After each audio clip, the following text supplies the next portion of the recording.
जय भीम। नमो बुद्धातियों। अंधश्रद्धा, अंधविश्वास और पाखंड का जब जब होगा मानवता पर वार, तब तब करूंगा तर्क, विवेक, बुद्धि, प्रज्ञा और धर्म का प्रहार। पेरियार ईवी रामास्वामी, इनकी जयंती पर आज हम चर्चा करेंगे और चर्चा को सार्थक होनी चाहिए। चर्चा उनका जन्म कहाँ हुआ, कब हुआ, ये तो आप कहीं से भी गूगल पर टाइप कीजिए, आपको सारी जानकारी मिल जाएगी। लेकिन हम जब इस वीडियो में चर्चा करने के लिए यहाँ पर एकत्रित हुए हैं तो हमें उन बातों पर चर्चा करनी चाहिए जो आपको गूगल पे या अन्य किसी यूट्यूब वीडियो पर ना मिले, तब तो वीडियो की सार्थकता है। तो साथियों, आज बहुत ही महत्वपूर्ण मुद्दे पर हम चर्चा करने जा रहे हैं। एक ऐसी महान शख्सियत जिसके विचारों से भारत के धार्मिक समाज में बहुत ही भारी उथल पुथल और विचलन देखने को मिलता है। साथियों, इससे पहले कि हम चर्चा को आगे बढ़ाएं, मेरा आपसे निवेदन है कि आप इस चैनल को सब्सक्राइब कर दें और इस वीडियो को लाइक करें। इस पर कमेंट करके जो सवाल आपसे पूछे जाएं उन सवालों का आप जवाब दें और इस वीडियो को शेयर करना बिल्कुल भी ना भूलें, क्योंकि मनुवादी लोग धार्मिक अंधविश्वास और पाखंड को फैलाने के लिए उन वीडियोस को जिनमें धार्मिक अंधविश्वास और पाखंड है, अंधश्रद्धा है, उसको कई सौ ग्रुपों में सेंड करते हैं, शेयर करते हैं। तो इसलिए हम देखते हैं कि पूरे देश में अंधश्रद्धा, पाखंड और अंधविश्वास फैल रहा है। तो जिस बात का बोलबाला होगा वो बात का असर आपको देखने को मिलेगा ही। इसलिए आपके पास भी एक टूल है, सोशल मीडिया का टूल, आप भी अपनी बातों का बोलबाला कीजिए। वो तभी संभव है जब आप इन वीडियोस को शेयर करेंगे। तो साथियों, आगे बढ़ते हैं और शुरुआत करते हैं पेरियार ईवी रामास्वामी के विचारों से। 17 सितंबर 1967 की बात है। त्रिची बस स्टैंड के सामने पेरियार ईवी रामास्वामी की मूर्ति लगाएगी और उसके नीचे कुछ शब्द लिखे गए। इस समय तक पेरियार ईवी रामास्वामी जीवित थे और जो उनकी मूर्ति के नीचे शब्द लिखे गए वो वास्तव में किसी भी आस्तिक, किसी भी धार्मिक व्यक्ति, किसी भी धर्म को मानने वाले व्यक्ति, किसी भी अंधश्रद्धा, पाखंड और अंधविश्वास में विश्वास करने वाले व्यक्ति की आस्था को, विश्वास को ठेस जरूर पहुंचाएंगे।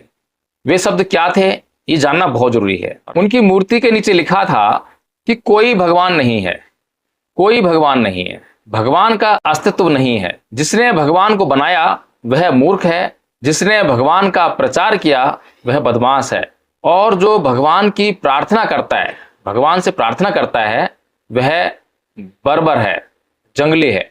तो साथियों, जैसे ही ये मूर्ति लगी तो मूर्ति के लगने के बाद ही पूरे देश में हलचल, खलबली, विशेष तौर पर हिंदुओं में, क्योंकि हिंदुओं के ईश्वर पर बहुत ही बड़ा हमला ईवी रामास्वामी पेरियार के द्वारा किया गया था। तो एक याचिकाकर्ता जिनका नाम है डॉक्टर एम देवनायगम, उन्होंने मद्रास उच्च न्यायालय में एक याचिका दायर की कि यह जो शब्द लिखे गए हैं पेरियार ईवी रामास्वामी की मूर्ति के नीचे, ये हिंदुओं की धार्मिक भावना को आहत करते हैं, इसलिए इन शब्दों को वहां से हटा देना चाहिए। और जो मैंने आपको शब्द बताए हैं ये वहां पर तमिल भाषा में लिखे हैं। इन शब्दों का अनुवाद भी इन्हीं याचिकाकर्ता महोदय ने करके हाई कोर्ट को दिया। इस याचिका पर विचार करते हुए मद्रास हाई कोर्ट के जस्टिस एस मणिकुमार और सुब्रमण्यम प्रसाद की पीठ ने यह निर्णय दिया और निर्णय देते हुए कहा कि यदि याचिकाकर्ता को धर्म और ईश्वर के अस्तित्व पर अपने विचार व्यक्त करने के लिए संविधान के अनुच्छेद 19 के तहत संवैधानिक अधिकार है, तो फिर दूसरों को भी उससे असहमत होने का अधिकार है। यह टिप्पणी कोई मामूली टिप्पणी नहीं है और यह टिप्पणी केवल भारत के संविधान के आलोक में ही दी जा सकती है और यह टिप्पणी केवल आधुनिक युग में ही दी जा सकती है। नहीं तो संविधान के लागू होने से पहले और पुरानी व्यवस्थाओं में हमने सुकरात को जहर पीते हुए देखा है, गैलीलियो को बिना बात के सजा भुगतते हुए देखा है, और ईसाइयों ने, मुसलमानों ने, हिंदुओं ने, जितने भी धर्म को मानने वाले लोग हैं, नास्तिकों को कितने कड़े दंड दिए, कितनी यातनाएं दी, इससे इतिहास भरा पड़ा है। जैसे कि आज हम देखते हैं कि हिंदुओं की भावनाएं बात बात पर आहत हो जाती हैं। अगर उनकी भावनाओं की बात करें और उनकी भावनाओं की जांच करें, हालांकि कभी भी इस देश में सुप्रीम कोर्ट ने या इस देश की सरकारों ने ऐसा प्रयास नहीं किया है कि जो अपनी भावनाओं का, अपनी धार्मिक भावनाओं का हवाला देकर भावनाओं के आहत होने का ढोंग करते हैं और दूसरों को दंडित किए जाने के लिए प्रस्ताव लेकर आते हैं, कभी भी उनकी भावना को देखा गया हो, जांचा गया हो, परखा गया हो, ऐसा नहीं देखा गया है। और यदि जब भी कोई ऐसी पिटीशन आए तो मैं ये समझता हूं कि सुप्रीम कोर्ट को या किसी हाई कोर्ट में पिटीशन आई है तो उस हाई कोर्ट को एक जांच जरूर बैठा देनी चाहिए उस याचिकाकर्ता की भावना पर, कि पता लगाओ कि ये जो याचिकाकर्ता है इसकी जो भावना है क्या ये सही है, क्या ये वैज्ञानिक तर्कों पर सिद्ध होती है, क्या इसकी जांच करने पर यह सही पाई जाती है।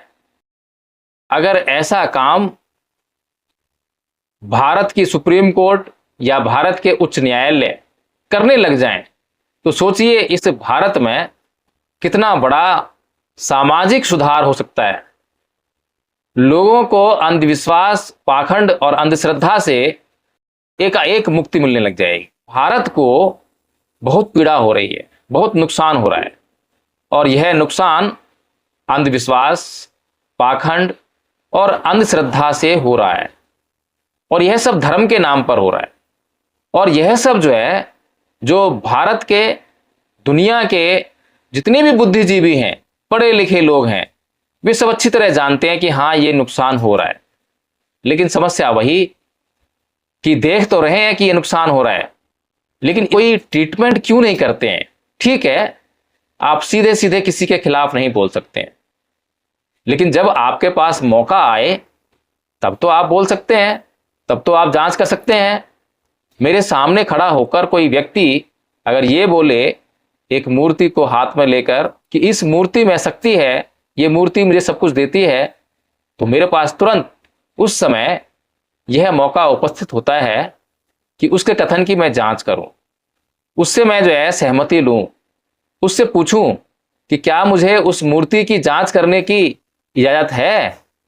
इसी प्रकार जब याचिकाकर्ता अपनी याचिका को लेकर हाईकोर्ट के पास गया कि ईवी पेरियार रामास्वामी की मूर्ति के नीचे जो शब्द लिखे गए हैं वे शब्द सही नहीं हैं, वे शब्द धर्म के अनुसार नहीं हैं, तब हाईकोर्ट के पास यह मौका बनता था कि बताइए क्या शब्द लिखे हैं। तो याचिकाकर्ता ने, जैसा कि पिटीशन में लिखा है कि उसमें लिखा है कि ईश्वर नहीं है, ईश्वर नहीं है, तो हाईकोर्ट को उससे यह प्रश्न करना चाहिए था कि ठीक है, वैसे तो सामान्य तौर पर भारत के संविधान के अनुच्छेद 19 के अनुसार जिस प्रकार से याचिकाकर्ता को ईश्वर को मानने का अधिकार है, उसी प्रकार से नास्तिकों को ईश्वर को नहीं मानने का अधिकार भी है। यह बात तो बहुत सामान्य सी हो, लेकिन यहां पर एक मौका दिया जाना चाहिए था याचिकाकर्ता को कि भाई आप जो है साबित कीजिए कि ईश्वर है, साबित कीजिए कि आप जो है ईश्वर से क्या काम लेना चाहते हैं, साबित कीजिए कि इस देश के लिए जिस ईश्वर की आप बात कर रहे हैं, जिस ईश्वर में आप विश्वास की बात कर रहे हैं, जिसकी आराधना करने की बात कर रहे हैं, आप बताइए कि वो इस देश के लिए, इस देश के लोगों के लिए क्या कर सकते हैं। अगर कुछ भी कर सकते हो, इस बात की जांच अगर हाई कोर्ट या इस देश का सुप्रीम कोर्ट करने में सफल हो जाए और हाई कोर्ट, सुप्रीम कोर्ट को यह लगे कि हां ऐसा संभव है, तो मैं कहता हूं कि ईवी पेरियार रामास्वामी जी की मूर्ति को ही हटा दीजिए, हम दावा कर रहे हैं।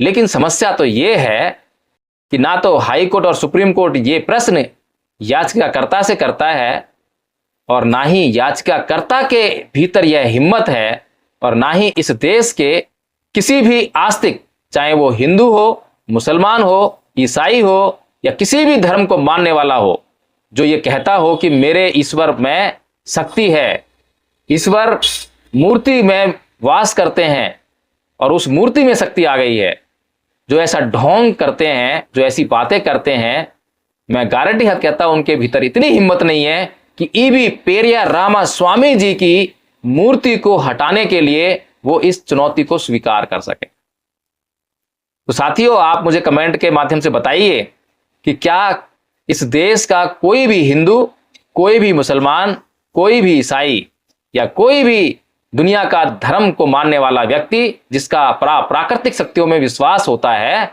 क्या वो इस चैलेंज को स्वीकार करेगा? आप मुझे कमेंट बॉक्स में लिखकर इसका उत्तर जरूर दें। अब आगे बढ़ते हैं। ईवी पेरियार रामास्वामी ने जो कुछ अपने जीवन में किया, जीवन के बारे में तो आप जानते ही होंगे, बहुत सारी कहानियां हैं, किस प्रकार बनारस गए, वहां भूखे रहे, ब्राह्मणों ने खाना नहीं दिया, और ब्राह्मणों के खाना ना देने के कारण, इस हिंदू व्यवस्था के कारण, इस ब्राह्मणी व्यवस्था के कारण उन्हें झूठी पत्तलों से खाना निकाल कर उसको खाकर अपना जीवन बचाना पड़ा। तो स्वाभाविक है कि प्रश्न तो होंगे ही, और जब प्रश्न होंगे तो वो प्रश्न कोई मामूली प्रश्न नहीं होंगे, वो प्रश्न बहुत गंभीर प्रश्न होंगे। जब गंभीर प्रश्न होंगे तो उनकी जांच भी की जानी चाहिए, क्या वो प्रश्न सही है या गलत है। और आज भी पूरी दुनिया के लिए, पूरे भारत के हिंदुओं के लिए, मुसलमानों के लिए ये प्रश्न चुनौती बनकर खड़े हैं। लेकिन इन प्रश्नों का जवाब देने की हिम्मत किसी हिंदू में, किसी मुसलमान में, किसी ईसाई में या इस दुनिया के किसी भी धर्म को मानने वाले व्यक्ति में आज इतनी हिम्मत नहीं है कि इनके जवाब दे सके। क्या वो आज भी पेरियार ईवी रामास्वामी जी के इन सवालों के जवाब देने के लिए अपने आप को प्रस्तुत कर सकता है? क्या वो इस चैलेंज को स्वीकार करता है? तो पहला सवाल है, क्या तुम कायर हो जो हमेशा छिपे रहते हो, कभी किसी के सामने नहीं आते? भगवान बुद्ध कहते हैं कि जो अंधविश्वासी लोग होते हैं वो ऐसे चलते रहते हैं जैसे कि एक अंधा दूसरे अंधे के पीछे चल रहा है, फिर उसके पीछे एक और अंधा चल रहा है, आगे अंधा, पीछे अंधा, बीच में अंधा। ना आगे वाले को मालूम है कि कहां जा रहा है, ना बीच वाले को मालूम है कहां जा रहा है, ना पीछे वाले को मालूम है कहां जा रहा है, और वो बस चले जा रहे हैं, चले जा रहे हैं। और पीछे वाला इसलिए चल रहा है क्योंकि आगे वाला चल रहा है। तो इसलिए जो है ये सवाल है, क्या किसी ने ईश्वर को देखा है? और अधिकतर जितने भी धर्म को मानने वाले लोग हैं उनसे जब ये सवाल किया जाएगा, एक सर्वे किया जाए, तो वे सभी कहेंगे कि हमने कभी ईश्वर को नहीं देखा है। बड़ा अचंभा है, अजूबा है, किसी ने नहीं देखा लेकिन तब भी उसमें ऐसा विश्वास है कि उसके पीछे मरने मारने के लिए तैयार हैं। तो दूसरा सवाल क्या है? दूसरा सवाल है, क्या तुम खुशामद परस्त हो जो लोगों से दिन रात पूजा अर्चना करवाते हो? क्यों करवाते हो भाई पूजा? हमारे माँ बाप हैं, कभी उन्होंने हमसे पूजा करवाई है कि तुम हमारी पूजा करो तभी हम तुम्हारे खाने पीने का बंदोबस्त करेंगे, तुम्हारे कपड़ों का बंदोबस्त करेंगे, तुम्हारे लिए घर बनाएंगे? बल्कि अक्सर ऐसा देखा गया है कि हम अपने माता पिता के प्रति बहुत ही कटु वचन बोलते हैं, बहुत बुरा व्यवहार करते हैं, लेकिन उसके बाद भी वो हमारी समुचित प्रकार से देख रेख करते हैं, हमारे लिए संपत्ति पर संपत्ति के ढेर लगाने का प्रयास करते हैं। एक ये भगवान है, ईश्वर है, जो कुछ देता नहीं है, जिसको कभी किसी ने देते हुए नहीं देखा, और जितने भी गरीब हैं कभी किसी गरीब की गरीबी दूर नहीं हुई है, और कभी किसी अमीर की अमीरी दूर नहीं हुई है। जो जैसा है वो वैसा जीवन जीता चला जाता है। फिर भी लोग उस ईश्वर की आराधना करते हैं, पूजा करते हैं, अर्चना करते हैं। अब तीसरा प्रश्न क्या है? क्या तुम हमेशा भूखे रहते हो जो लोगों से मिठाई, दूध, घी आदि लेते रहते हो? पीछे भी भारत के अंदर एक ऐसा पागलपन देखा गया, लोगों में अफवाह फैलाई गई कि गणेश जी दूध पी रहे हैं। और वो दूध पीने की जो अफवाह फैली तो लोटे ले लेकर लोग जो हैं बहुत भारी संख्या में मंदिरों में जाने लगे, लाइनों में खड़े होने लगे और दूध चढ़ाने लगे। और सबको लगा कि वास्तव में गणेश जी दूध पी रहे हैं, गणेश जी की मूर्ति दूध पी रही है। और जब जानकारों ने, जांच करने वालों ने, अक्लमंद लोगों ने, तार्किक लोगों ने, बुद्धिमान लोगों ने मंदिरों के पीछे जाकर देखा तो वो सारा दूध, जितना भी दूध चढ़ाया गया था, 1 किलो दूध चढ़ाया गया तो 1 किलो दूध जो है पीछे नाली में जा रहा था। 10 किलो चढ़ाया तो 10 किलो नाली में जा रहा था। अब एक सामान्य बुद्धि वाला व्यक्ति भी ये सोच सकता है, समझ सकता है कि जब भी हम किसी पदार्थ को, खाद्य पदार्थ को ग्रहण करते हैं, खाते हैं, तो कभी भी वो वैसे का वैसा हमारे शरीर से बाहर नहीं आता है, उसका रूप चेंज हो जाता है। लेकिन आस्था है, अंधश्रद्धा है, अंधविश्वास है, तो इसी का नाम अंधविश्वास है। इसीलिए लोग जो हैं डरते हैं कि प्रश्न मत करो, प्रश्न करोगे तो जांच होगी, जांच होगी तो पोल खुल जाएगी, हमारी जो भक्ति खत्म हो जाएगी, हम जो मौज मस्ती करते हैं भक्ति के नाम पर। अभी भी हमने देखा कि गणेशोत्सव मनाया गया, 10 दिन तक पंडाल सजाए गए और महिलाएं वहां पर घंटों घंटों बैठकर कीर्तन कर रही हैं, भजन गा रही हैं। इन्हीं महिलाओं को अगर हम 1 घंटा या आधा घंटा स्कूल की, कॉलेज की किताब पढ़ने के लिए कहें, इतिहास की किताब पढ़ने के लिए कहें, एक महिला नहीं पढ़ेगी। तो इसीलिए बिल्कुल साफ जाहिर है कि भक्ति के नाम पर, ईश्वर की पूजा अर्चना के नाम पर लोगों को मूर्ख बनाया जाता है, लोगों को मनोरंजन परोसा जाता है। तो इसके बाद अगला प्रश्न है, क्या तुम मांसाहारी हो जो निर्बल पशुओं की बलि मांगते हो? ये तो आपने देखा ही होगा कि किस प्रकार से मंदिरों में बड़ी भारी मात्रा में बलि चढ़ाई जाती है। और ये हिंदू लोग विशेष तौर पर ये ढोंग करते हैं, और ढोंग भी कभी कभार करते हैं, जैसे कि नवरात्रों का व्रत आ गया या फिर कोई विशेष पूजा का समय आ गया, जैसे कि मंगलवार का दिन आ गया, तो इनका ढोंग जो है पराकाष्ठा पर होता है, इस दिन मांस नहीं खाएंगे। और पूरी दुनिया में अगर एक सर्वे किया जाए कि क्या हिंदू मांस खाते हैं, तो इसका जवाब मिलेगा, 100% जवाब मिलेगा कि हाँ, हिंदू मांस खाते हैं। लेकिन फिर भी ढोंग, पाखंड। तो इसलिए पेरिया रामा स्वामी जी ईश्वर से सवाल कर रहे हैं, ईश्वर आकर जवाब दें, या फिर ईश्वर के भक्त जो ये कहते हैं कि हमारी धार्मिक भावनाएं आत हो रही हैं, वो आकर इन सवालों को जवाब दें। अगला सवाल पेरिया रामा स्वामी करते हैं, क्या तुम सोने के व्यापारी हो जो मंदिरों में लाखों टन सोना दबाए बैठे हो? बहुत बार आपने जो है ये न्यूज टीवी में देखी होगी कि किस प्रकार से बड़े बड़े मंदिरों में बहुत बड़ा बड़ा चढ़ावा चढ़ाया जाता है। और इस चढ़ावे को चढ़ाने के लिए जो प्रोत्साहित करने वाले लोग हैं वो कौन है? बड़े बड़े नेता, जिनके बड़े बड़े नाम हैं, बड़े बड़े क्रिकेट खिलाड़ी। लेकिन ऐसी बड़ी बड़ी हस्तियां, फिल्मी हस्तियां, क्रिकेट से जुड़ी हुई हस्तियां, राजनीति से जुड़ी हुई हस्तियां, जब ऐसे गुरु घंटालों के पास जाते हैं तो उनके पीछे तो जो लोग हैं, जो नासमझ लोग हैं, इनोसेंट लोग हैं, जिन्हें को पता नहीं है, जो जांच नहीं कर सकते, जो पढ़ लिख नहीं सकते, जो इतिहास को नहीं जानते हैं, उनका आना लाजमी है। वो ऐसे लोगों के कहने में आकर, अगर सलमान खान किसी गुरु के पास जा रहा है तो उसके जो फॉलोअर्स हैं वो फिर सोचे थोड़ा ना, जो फॉलोअर्स सलमान खान जैसा हेयर स्टाइल करते हो, उसके ऐसे कपड़े पहनते हो, उसके ऐसे बॉडी बनाते हो, तो उसके ऐसे गुरु भी बनाएंगे। तो ऐसे ही बस गुरुओं का धंधा चल रहा है, ऐसे ही अंधविश्वास और पाखंड जो है देश में, दुनिया में फैल रहा है। तो इसके बाद अगला सवाल है, क्या तुम व्यभिचारी हो जो मंदिरों में देवदासियां रखते हो? और ये तो जग जाहिर है, हिंदुओं में, हिंदू शास्त्रों में ऐसा लिखा गया है, नहीं लिखा गया? अच्छा, तो फिर जांच कर लेते हैं। जहां पर ये देवदासी प्रथाएं हैं और जो पंडे पुजारी इन देवदासी प्रथाओं का आयोजन करते हैं, यानी कि देवदासियों को मंदिरों में रखने का काम करते हैं, तो उनसे आगे पूछिए कि वो लड़कियों को देवदासी बनाकर मंदिरों में क्यों रखते हैं। क्या जवाब देंगे वो? यही जवाब देंगे, ये हमारा धर्म है, ये हमारे धर्म शास्त्रों में लिखा है, ऐसा ईश्वर ने कहा है, इसीलिए तो उनकी बातों को देश मानता है। अगर वो ऐसा ना कहे कि ईश्वर ने कहा है, धर्म शास्त्रों में लिखा है, ये उनका धर्म है, तो क्या लोग उनकी बात मानेंगे? इन्हीं बातों के कारण भारत का एक बहुत बड़ा विशाल वर्ग हजारों साल तक निम्न जाति का बनकर, अछूत बनकर रहा और कभी उसने सवाल नहीं किया। कभी उसने जो है इन पंडित पुजारियों से सवाल करने की हिम्मत ही नहीं की। क्यों नहीं की? क्योंकि उसने यही कहा कि देखो, ऐसा शास्त्रों में लिखा है, ऐसा धर्म ग्रंथों में लिखा है, ऐसा मैं नहीं कह रहा हूं। और एक सवाल और आ सकता था कि भाई इन धर्मशास्त्रों की क्यों माने, कि धर्मशास्त्रों में लिखा है। उसका भी उसने जवाब दिया कि भाई देखो, ये धर्मशास्त्र, धर्म ग्रंथ मैंने नहीं लिखे हैं, ये तो ईश्वर ने साक्षात लिखकर अपने आप उतारे हैं नीचे, उसी ने लिखे हैं, उसी की कथी करनी है। इसलिए भाई अब ईश्वर के आगे तो हमारी चलती नहीं है। अब ईश्वर के आगे किसी चलती है?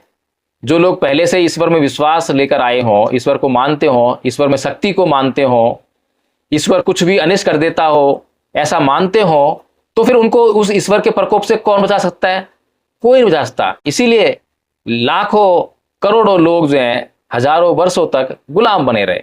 तो अगला सवाल क्या पूछते पेरियार जी? क्या तुम कमजोर हो जो हर रोज होने वाले बलात्कारों को तुम नहीं रोक पाते हो? मंदिरों में बलात्कार होते हैं।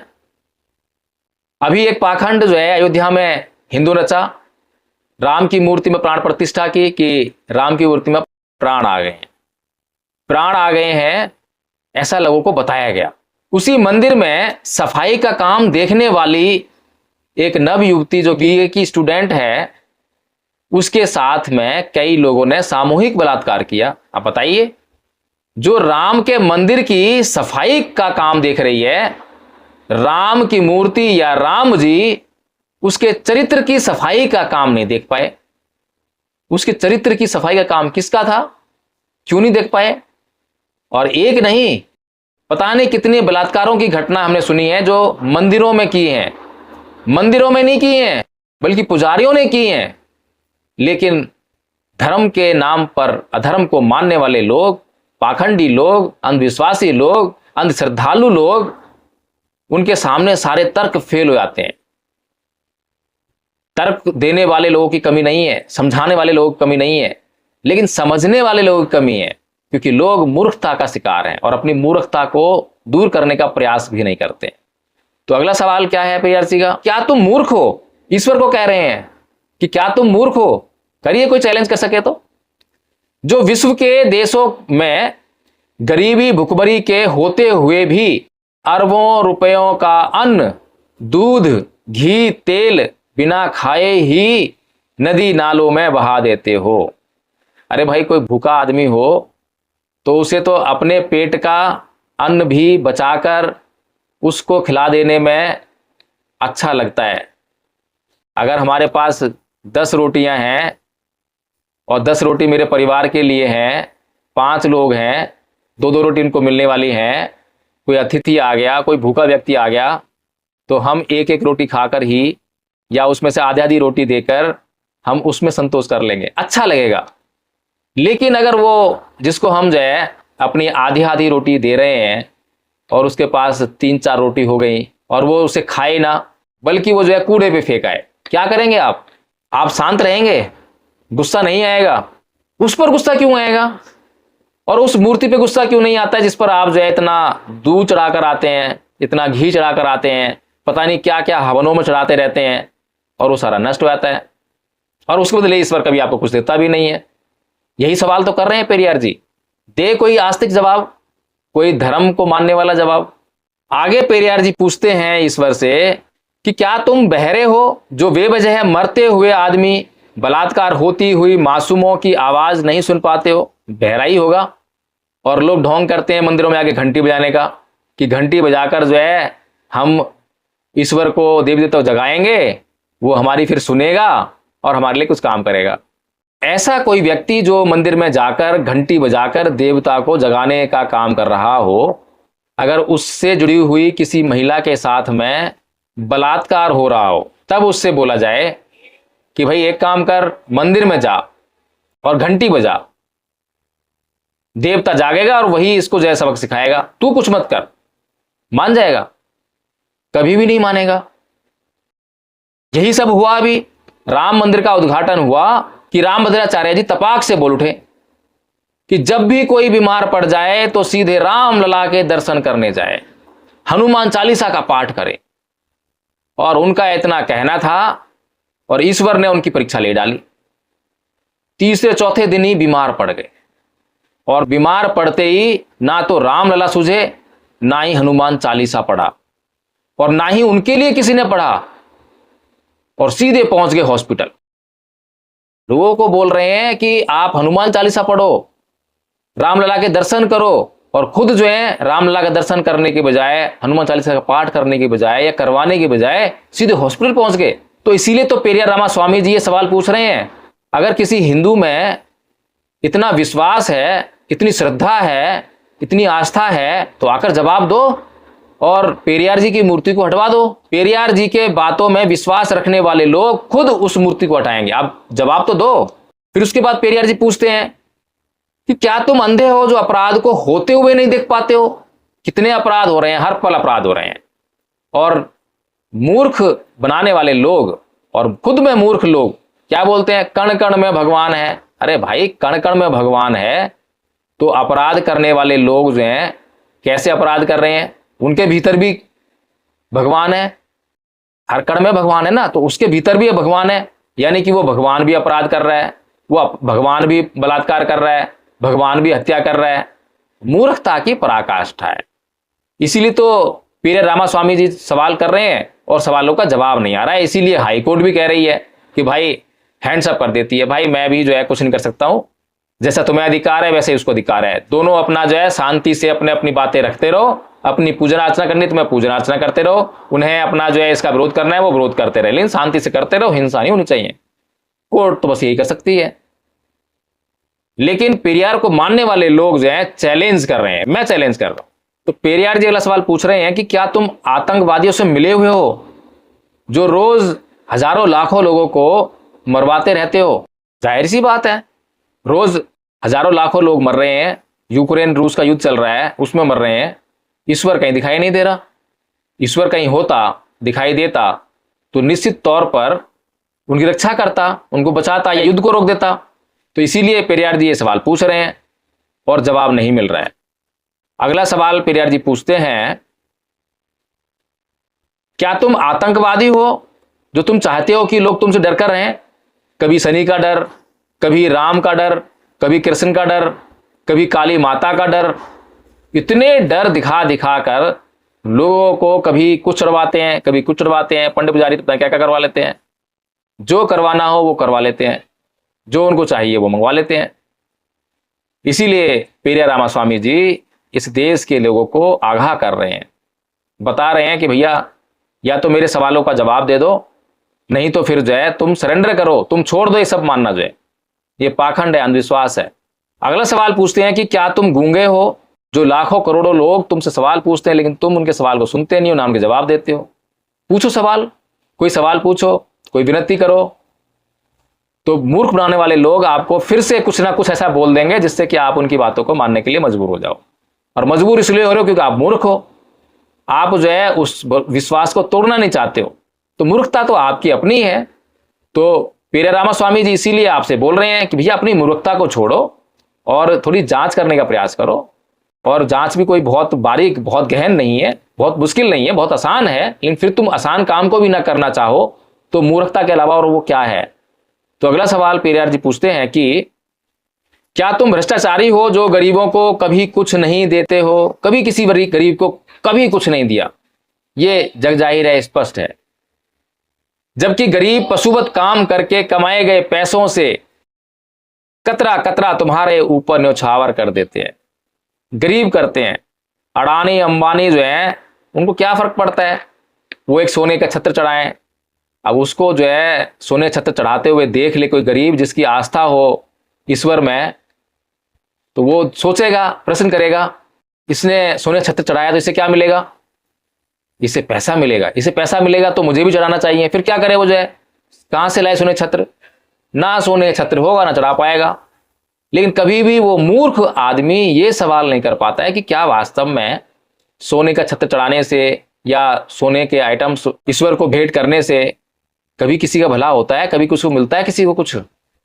तो ये मूर्खता इसलिए है क्योंकि हम प्रश्न नहीं कर रहे हैं, और जो प्रश्न करता है उसकी मूर्खता हट जाती है, अंधश्रद्धा हट जाती है, पाखंड हट जाता है, अंधश्रद्धा हट जाती है। इसीलिए पेरियार रामास्वामी जी प्रश्न कर रहे हैं और आप लोगों को भी प्रश्न करने की प्रेरित कर रहे हैं। अगला और अंतिम प्रश्न वे पूछते हैं कि क्या तुम मूर्ख हो कि हम जैसे नास्तिकों को पैदा किया है, जो तुम्हें खरी खोटी सुनाते हैं और तुम्हारे अस्तित्व को ही नकारते हैं। अब ये अंतिम सवाल सबसे बड़ा सवाल है। वास्तव में वो मूर्ख होगा जो ऐसे लोगों को भी पैदा करता है जो सवाल करते हैं, उसके अस्तित्व को नकारते हैं। और पंडित पुजारी जो हैं इसमें भी कुछ ना कुछ आप लोगों को ऐसा बताएंगे कि आप लोग फिर से वही अंधविश्वास पर जाएंगे। वो कहेंगे कि ये लोग जो हैं ईश्वर के सच्चे भक्त हैं, ये ईश्वर पर सच्ची श्रद्धा रखने वाले लोग हैं। तुम तो सच्चे नहीं हो क्योंकि तुम जो है कभी ईश्वर पर सवाल नहीं करते हो। सच्चे वो हैं जो सवाल करते हो। बस इतना बताएंगे, उसके बाद आपको सवाल करने से रोकेंगे भी। तो ये आपकी मूर्खता की निशानी है। तो साथियों, इस वीडियो के माध्यम से मैं केवल इतना ही कहना चाहता हूं कि हम अपनी मूर्खता को मिटाएं, और मूर्खता को मिटाने के लिए हम गंभीर से गंभीर प्रश्न लोगों के सामने रखें, हर एक बात की जांच करें। भगवान बुद्ध ने भी कहा है कि मेरी शरण में भी आने से पहले मेरे बताए हुए मार्ग की आप अपनी बुद्धि से पूरी पूरी जांच कर लो। जितने भी प्रश्न तुम्हारे मन में उठ रहे हैं उन प्रश्नों को कर लो। जितने भी संदेह तुम्हारे मन में हैं उनको दूर कर लो। जब सारे संदेह मिट जाएं, जब सारी जांच हो जाए, तब मेरी शरण में आओ। क्योंकि बिना जांच किए, बिना प्रश्न किए, बिना संदेहों को मिटाए अगर मेरी शरण में आ गए तो जो मैं मार्ग तुम्हें बताऊंगा उस पर तुम चल नहीं पाओगे। और जब तक मेरे बताए गए मार्ग पर तुम नहीं चलोगे, तुम्हारा कल्याण कैसे होगा? तो जो सच्चा महापुरुष होगा, सच्चा व्यक्ति होगा, वो तो प्रश्न करने के लिए ही कहेगा। वो आपको प्रश्न करने से कभी रोकेगा नहीं। एक चोर जो है आपकी पूछताछ से घबराता है क्योंकि पूछताछ होते ही उसकी पोल पट्टी खुलने लगती है। लेकिन जो सच्चा ईमानदार आदमी होता है वो बोलता है, डंके की चोट पर बोलता है, जो पूछना है वो पूछो, मैं तो बिल्कुल सच्चा ईमानदार हूं। इसीलिए पूरी दुनिया के धर्म के मानने वाले लोग अपने ईश्वर, अल्लाह, गॉड पर प्रश्न करने पर पाबंदी लगाते हैं। कभी गैलीलियो की हत्या करते हैं, कभी सुकरात की हत्या होगी, कभी किसी और की हत्या करेंगे। क्यों हत्या करते हैं? क्योंकि वे ईश्वर पर प्रश्न करते हैं, ईश्वर की जांच करते हैं। लेकिन भगवान बुद्ध एकमात्र ऐसे शास्त्रा जो पूरी दुनिया में खुलेआम चैलेंज करते हैं कि जो प्रश्न करना है वो प्रश्न करो, और प्रश्न किए बगैर, संदेह मिटाए बगैर मेरी शरण में आ मत जाना। कल्याण करना है ना, कल्याण तब होगा जब आप प्रश्न करेंगे, जब आप अपनी बुद्धि का इस्तेमाल करेंगे। अपनी बुद्धि का इस्तेमाल ही नहीं करेंगे तो आपका कल्याण होगा कैसे? प्रज्ञा के उदय हुए बगैर आपका कल्याण नहीं हो सकता। तो साथियों, इस वीडियो को मैं यहीं समाप्त करता हूँ। इस वीडियो को लाइक जरूर कीजिए, इसमें कमेंट करके बताइए और इसको शेयर करना बिल्कुल मत भूलिए। जय भीम, नमो बुद्धाय।